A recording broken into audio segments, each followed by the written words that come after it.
하나님의 말씀 요나서 2장 1절 말씀을 봉독하겠습니다. 요나가 물고기 뱃속에서 그 하나님 여호와께 기도하여 하나님 여호와께 기도하는 요나의 모습입니다. 물고기 뱃속에 들어갔다. 물고기 뱃속. 이 물고기 뱃속은 어떤 곳이냐 하면은 내가 받는 고난을 인하여 여호와께 불러 아래 삽더니 주께서 내게 대답하셨고 내가 스아레의 뱃속에서 부르짖어 삽더니 주께서 나의 음성을 들으셨나이다. 스아레 뱃속이라고 이렇게 표현을 합니다. 무덤의 깊은 곳이라는 이 표현은 요나가 지금 죽을 것 같은 고통, 거의 죽은 자나 다름없다는 이 표현입니다. 그래서 요나는 이런 급박한 상황, 정말 죽음 바로 직전에 있는 이런 상황에서 요나가 한 것은 주께 부르짖었다. 주께서 나의 음성을 들으셨나이다. 믿음의 신앙 고백입니다. 하나님께 부르짖을 때 하나님께서 기도를 들으신다는 것, 이것은 요나의 믿음입니다. 주께서 나의 음성을 들으셨나이다. 이렇게 이제 이미 들으셨다고 이렇게 믿음으로 표현을 합니다. 주께서 나를 깊음 속 바다 가운데 던지셨으므로 큰 물이 나를 둘렀고 주의 파도와 큰 물결이 다 내 위에 넘쳤나이다. 이 모든 것은 하나님이 하셨다. 자기의 불순종으로 인하여 하나님이 하셨다는 것입니다. 그래서 주의 파도와 큰 물결이 다 요나 위에 덮쳤다. 자기에게 닥친 하나님의 징계가 대단한 파괴력을 지니고 있음을 실감하는 이런 표현입니다. 큰 물이 덮치고 파도가 물결이 다 요나 위에 덮쳤으니 이 고통은 이루 말할 수 없는 고통이죠. 내가 말하기를 내가 주의 목전에서 쫓겨났을지라도 다시 주의 성전을 바라보겠다 하였나이다. 이제 주의 목전에서 쫓겨났다. 비록 하나님께 불순종하여 쫓겨나는 꼴이 되긴 했지만 하나님께 기도하려는 의지가 돋보이는 이런 표현입니다. 그래서 주의 목전에서 쫓겨났지만 결국은 하나님만이 자기를 돌보시고 보호해 주시고 지켜주실 수 있는 분이라는 것을 알기 때문에 주의 성전을 바라보겠다.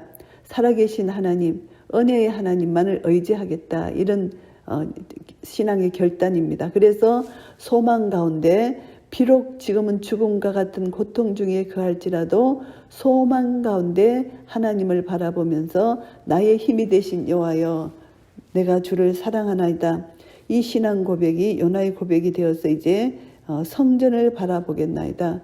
이 모든 것이 하나님의 주권적인 통치고 다스림이고 하나님의 은혜로 자기가 이렇게 풍랑을 만나서 주님을 다시 한번 찾게 됐다는 것, 이것이 요나의 신앙 고백입니다.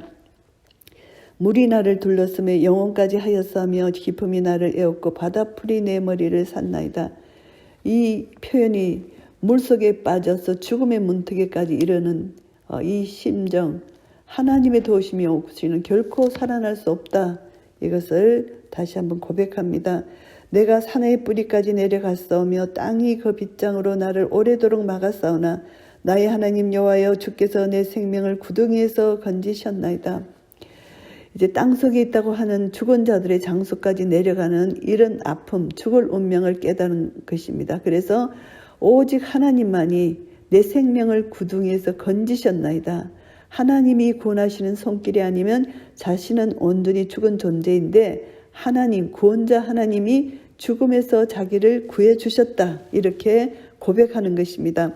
내 영혼이 내 속에서 피곤할 때에 내가 여호와를 생각하여 삽더니 내 기도가 주께 이르러 싸우며 주의 성전에 미쳤나이다.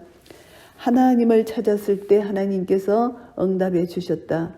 이것을 말씀합니다. 육체적으로 뿐만이 아니라 영적으로 완전히 탈진된 상태, 이런 상태 속에 오직 하나님만이 회복시켜 주실 수 있다는 것입니다. 그래서 우리 믿음의 성도들은 어떤 상황 속에서도 좌절하지 않고 하나님의 도우심을 구한다면은 하나님께서 도우심을 보내셔서 하나님은 우리를 도움의 손길을 보내주신다. 이것을 알 수가 있습니다. 그래서 요나는 이런 믿음으로 기도했기 때문에 궁극적으로 구원에 이르게 된 것입니다. 구원을 확신하는 이런 기도를 하나님께 올려드린 것입니다.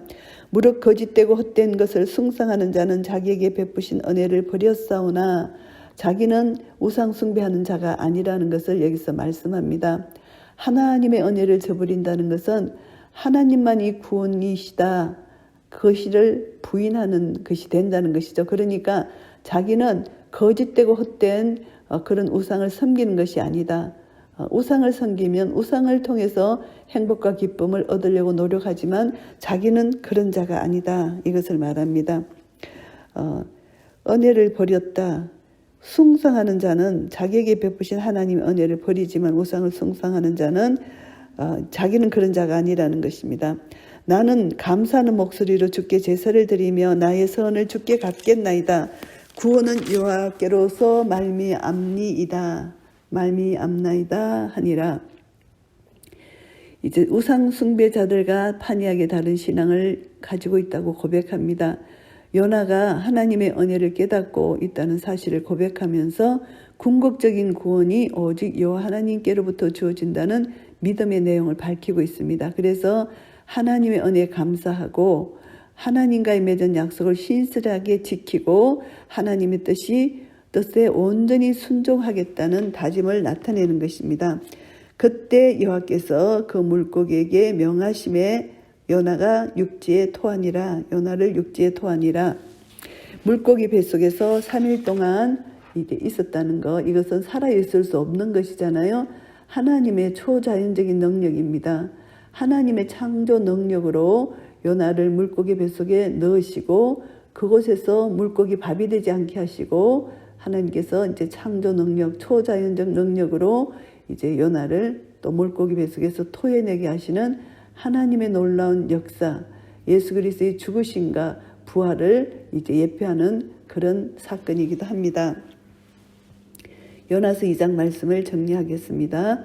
2절부터 이제 4절까지는 요나가 구원을 위해서 이제 고난 가운데 하나님께 기도하는 그런 절박한 기도의 내용입니다. 그래서 죽은 것 같은 상황 속에서 부러지는 절박한 기도를 하나님이 들으셨다는 것입니다. 물고기 뱃속, 이것은 지옥과 무덤과 같은 절망적인 상황이잖아요. 이런 상황 가운데서 요나가 기도했을 때 주께서 나의 음성을 들으셨다, 이렇게 이미 들으셨다고 믿음을 고백하는 이 기도가 참 놀라운 기도입니다.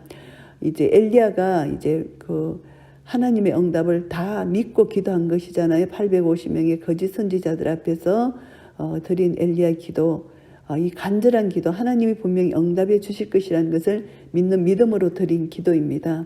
하나님이 기도 응답해 주셨고, 빌립보 감옥에서 이제 바울과 실라가 하나님께 감사와 찬양으로 기도를 드렸잖아요. 기도를 드린 후에 감사 찬양이 터져 나왔잖아요.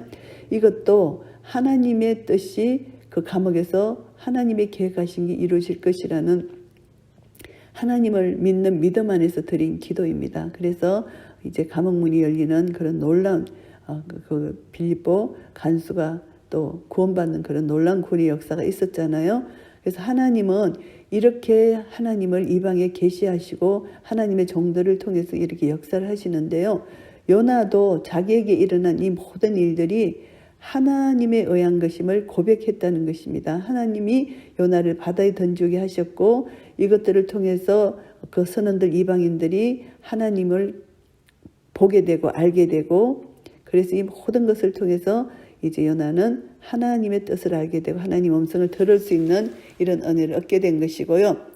5절부터 10절까지는 이제 감사 기도를 하나님 앞에 드립니다. 오직 여호와 하나님만이 자신을 구원할 수 있는 유일한 하나님이라는 사실을 알았기 때문에 모든 상황들은 자신이 죽은 것과 같은 그런 상황이지만 이 상황 가운데서도 스스로 내 힘으로 내 자신을 구원할 수 없다는 사실을 인정하고 구원이 하나님께만 있다는 것을 깨닫고 이제 하나님께 기도를 합니다.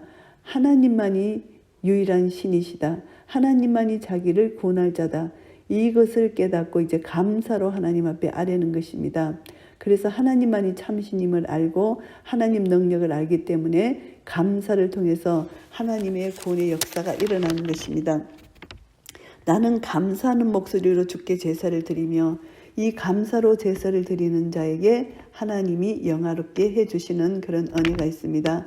하나님을 영화롭게 하는 것은 감사로 제사를 드리는 자가 나를 영화롭게 한다는 그 말씀에 근거해서 우리는 요나처럼 우리가 모든 삶 속에서 구원의 하나님을 믿고 인정하고 감사로 먼저 주님 앞에 기도하고 내 삶이 진정한 감사의 제사가 될 때 하나님은 그 기도에 응답해 주신다는 것입니다. 구원의 역사를 펼쳐 주신다는 것입니다. 그래서 우리는 요나서를 통해서 이제 2장 말씀 요나의 기도를 통해서 감사 기도를 통해서 우리는 어떤 교훈을 받을 수가 있나 하면은 자신의 힘으로 살 수 없다는 사실을 알고 항상 하나님만을 의지하고 살아야 된다. 이것을 깨닫게 됩니다. 우리가 그리스도인들이 죽을 수밖에 없는 존재입니다. 그러나 예수 그리스도로 말미암아 우리를 살려주셨기 때문에 그 은혜를 인하여 믿음으로 말미암아 구원을 얻었으니 이것이 너에게서 난 것이 아니고 하나님의 선물이다. 행위에서 난 것이 아니니 누구든지 자랑치 말게 하려 하심이라 하신 에베소서 2장 8절 9절 말씀을 기억하시고 날마다 이 주님께서 주시는 이 은혜의 말씀을 붙들고 이 세상 고난의 여정을 가더라도 우리는 믿음으로 순간순간 믿음의 신앙으로 주님 앞에 나아간다면은 인자가 올 때에 믿음을 보겠느냐 이렇게 말씀하셨잖아요. 의인은 오직 믿음으로 말미암아 살리라. 우리 모든 것이 복음에는 하나님의 의가 나타나서 믿음으로 믿음에 이르게 한다는 것입니다. 그래서 우리는 복음을 받은 자이고 우리 삶 속에 하나님의 의가 날마다 나타나서 믿음으로 시작하여 믿음으로 끝나고 우리는 의롭다 칭함받은 의인이 되었기 때문에 항상 의인은 믿음으로 말미암아 살리라 하신 그 말씀에 순종하여 나아가기를 원합니다. 그래서 믿음은 바라는 것들의 실상이요 보지 못하는 것들의 증거입니다. 실상이 있고 증거가 있습니다. 그것이 하나님이 우리에게 주신 것입니다. 오늘 요나의 기도가 실상과 증거를 가지고 기도한 것입니다. 이 기도가 하나님이 응답해 주실 수도 있고 안 해주실 수도 있다. 이런 것이 아니라 반드시 하나님은 나를 구원해 주실 것이다. 응답해 주실 것이다. 이것을 믿는 믿음으로 감사의 기도를 드렸던 것입니다. 이 믿음의 기도가 이 산을 들어 바다에 던지라 해도 될 것이고 너희가 믿고 구한 것은 받은 줄로 믿으라. 이렇게 말씀해 주셨습니다. 그래서 믿음의 기도는 하나님이 응답해 주신다는 것을 다시 한번 교훈받고 우리의 모든 삶이 날마다 지금 상황과 형편은 눈에 보이지 않고 아무 소망도 없고 잡히는 것도 없는 것 같지만 믿음으로 이미 실상이 주어졌고 믿음으로 이미 증거가 주어졌기 때문에 우리는 믿음의 기도를 하나님께 드리면서 감사로 제사를 드리는 자가 나를 영화롭게 한다는 이 말씀을 붙들고 끝까지 구원의 기쁨과 감격 속에 하나님께 감사하고 찬양으로 드릴 때 하나님은 분명히 응답해 주실 것입니다. 이런 은혜가 우리 모두에게 있으시기를 예수 그리스도의 이름으로 축복합니다. 아멘.